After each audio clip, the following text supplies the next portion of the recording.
Sir जब election में जहाँ पर ये सिस्टम रहता है कि जो जिसके पास सबसे अधिक मत होंगे उसे विजेता घोषित कर दिया जाता है, तो सर वहाँ पर फर्स्ट पास्ट का पोल सिस्टम करते हैं। कहाँ? सर हम सर लोकसभा और लोकसभा के इलेक्शन में, राज्यसभा के इलेक्शन में इसे यूज करते हैं, प्रेसिडेंट के इलेक्शन में नहीं करते हैं। इलेक्शन कमीशन ऑफ इंडिया के बारे में बताइए कुछ। Sir election commission of India में इसका उल्लेख आर्टिकल 324 में किया गया है। इलेक्शन कमीशन सर 3 मेंबर की बॉडी होती है, जिसमें एक चीफ इलेक्शन कमीशन होते हैं और 2 अदर होते हैं। इनका चुना एक कमेटी द्वारा जाता है, जिस कमेटी में प्रधानमंत्री और union minister plus opposition leader of Lok Sabha होते हैं। सर ट्रेड यूनियन में सर कोई भी लेबर यूनियन भी हो सकती है और एम्प्लॉय के द्वारा एम्प्लॉयर यूनियन भी हो सकती है। ट्रेड यूनियन में सर कह सकते हैं कि sir labour union trade union का ही एक पार्ट है। सर ESIC एक मेडिकल इंश्योरेंस संगठन है और EPF सोशल सिक्योरिटी संगठन है, जिसमें रिटायरमेंट के बाद एक पेंशन और लमसम अमाउंट प्लस एक इंश्योरेंस की व्यवस्था की जाती है। अनऑर्गेनाइज्ड सेक्टर्स वे सभी सेक्टर हैं जो EPF के तहत नहीं आते हैं या फिर जो जिनका कहीं पर वे सेक्टर जिन्हें सोशल सिक्योरिटी के दायरे में नहीं लिया जाता है, उन्हें अनऑर्गेनाइज्ड सेक्टर कहते हैं।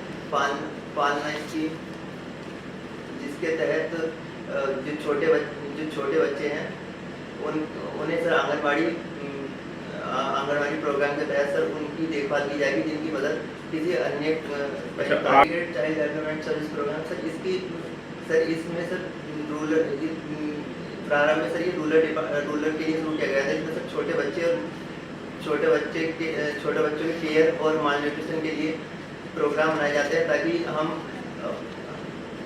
भूखमरी और कुपोषणता को दूर कर सकें। सर जब शुगर में सर उसमें करते हैं तो सर उसमें सर सीरा निकलता है, जिसका प्रयोग सर खेती में खाद के रूप में किया जाता है। उससे अतिरिक्त शुगर गन्ने का प्रयोग सर इथेनॉल बनाने के लिए और सर चीनी बनाने के लिए किया जाता है। चीनी नहीं सर शुगर के लिए FRP के द्वारा सर इसका प्राइस तय किया जाता है। सर उचित एवं लाभकारी मूल्य होता है जो भारत सरकार तय करती है और वह मूल्य सभी मिल मालिकों पर लागू होता है। वे उस मूल्य के तहत 14 दिन के अंदर उन्हें गन्ने का भुगतान करना होता है। आप कॉन्फिडेंट हैं कि मतलब ये भारत सरकार तय करती है? भारत सरकार या राज्य सरकार भी सर इसमें अपना भारत सरकार तय करती है, सर राज्य सरकार भी इसमें अपना अनुदान दे सकती है। ग्रेजुएटी एक लमसम अमाउंट है जो एक व्यक्ति को दिया जाता है जब वह व्यक्ति अपने किसी सेक्टर में कार्य छोड़ता है, तो उसे एक लमसम अमाउंट दिया जाता है, जो कि फॉर्मूले के तहत कैलकुलेट किया जाता है। व्यक्ति की पर जितने साल में कार्य करता है उस हर साल के हिसाब से 15 दिन की ग्रेजुएटी उसे दी जाती है। सर सबसे पहले लेबर भारत में करा गया सर सबसे पहले सर फैक्ट्री एक्ट 1881 में लाया गया था, जो सर मजदूरों के लिए था। मजदूरों का शोषण बहुत किया जाता था, बंधुआ मजदूर और इस प्रकार की समस्याएं थी, उनके वेलफेयर के लिए सर फैक्ट्री एक्ट लाया गया था। ये सर रेपो रेट सर वह रेट है जिस पर जो कमर्शियल बैंक है वो RBI से सर 2 दिन से 14 दिन के बीच के लिए जो उधार लेते हैं उस पर जो इंटरेस्ट देते हैं सर वह रेपो रेट लगाया है। कम्युनिटी थ्योरी में सर उन्होंने सर 4 स्टेज में सर डिफाइन किया है, जिसमें बच्चे के विकास के लिए अलग अलग स्टेज दी गई हैं। पियाजे ने जो है बच्चों को सर एक लिटिल साइंटिस्ट के रूप में माना है। उनकी थ्योरी में सर पहली स्टेज में सर प्री स्टेज में 0 से 2 साल तक के बच्चे के बिहेवियर के बारे में बताया गया है कि बच्चा किस प्रकार से बिहेवियर करता है और कैसे सीखता है, वह समाज से अनुकरण करके सीखता है। उसके बाद सर दूसरी स्टेज में सर 2 से 6 साल तक के बच्चे के बारे में बताया गया है कि यह सबसे major sir interest rate 8.25 sir ये सर CBT द्वारा डिसाइड किया जाता है। सर ये सर EPF और इसकी जो प्राइवेट बॉडी सर इनके द्वारा सर डिसाइड किया जाता है। कार्बन ट्रेडिंग या कार्बन क्रेडिट्स क्या होते हैं? सर जो प्रदूषण द्वारा कार्बन के प्रदूषण द्वारा जो कार्बन से नुकसान होता है। हाल ही में सर क्रिकेट को ओलंपिक में शामिल करने की बात की गई है और सर 2028 में क्रिकेट ओलंपिक में खेला जाएगा। नहीं सर, जहाँ तक मुझे जानकारी है इससे पहले नहीं खेला जाएगा। सर जैसे sir right arm leg spinner होता है, ठीक उसका अपोजिट जो लेफ्ट आर्म रिस्ट स्पिनर होते हैं सर, उन्हें सर चाइना में कहते हैं। सर मूनलाइटिंग, जब कोई व्यक्ति किसी कंपनी में कार्य करता है और उससे अतिरिक्त वह किसी नाइट शिफ्ट में किसी अन्य कंपनी में कार्य करता है, फ्रीलांसिंग थ्रू किसी अन्य कंपनी में कार्य करता है, तो उसे मूनलाइटिंग कहते हैं। सर ईपीएफ को एक सोशल सिक्योरिटी प्रोवाइड करने वाली संस्था है। सर कहीं ना कहीं अगर हम इसे प्राइवेट कर देंगे तो हम इस पे सर कार्य का भार बढ़ जाएगा, प्रॉफिट के हित में जाने लगेगी, प्रॉफिट हित आने लगेगा। अब जिससे कहीं ना कहीं जो हमारे मजदूर है या फिर जो कार्य करता है इसके सर उन पे काफ़ी इफेक्ट पड़ेगा।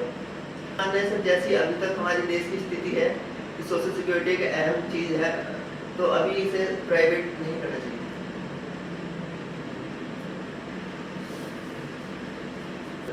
गिग प्लेटफॉर्म से आने वाली इकोनॉमी है, जो गिग प्लेटफॉर्म एक ऐसा प्लेटफॉर्म है जहाँ पर कोई व्यक्ति अपनी स्किल्स के लिए किसी के अंडर काम नहीं करता, बल्कि कार्य के लिए किसी कंपनी से कार्य लेता है और अपनी स्किल से कार्य पूर्ण करके दे देता है। उससे जो इकोनॉमी होती है उससे इकोनॉमी होती है। सर बिजनौर जैसे तराई बेल्ट में आता है, वो खेती के लिए बहुत प्रसिद्ध है। बिजनौर मुख्य रूप से सर शुगर मिल के लिए प्रसिद्ध है। हमारे बिजनौर में कुल 9 शुगर मिल हैं, जिनमें 2 शुगर मिल इंडिया की टॉप 5 शुगर मिल से आती है, धामपुर शुगर मिल और मोती sugar mill. Sir north sir जो गोंडवाना लैंड से आया हुआ है सर, उसे साउथ इंडिया बोलते हैं सर। ऊपर का जो हमारा यूरेशिया वाला पार्ट है सर, उसे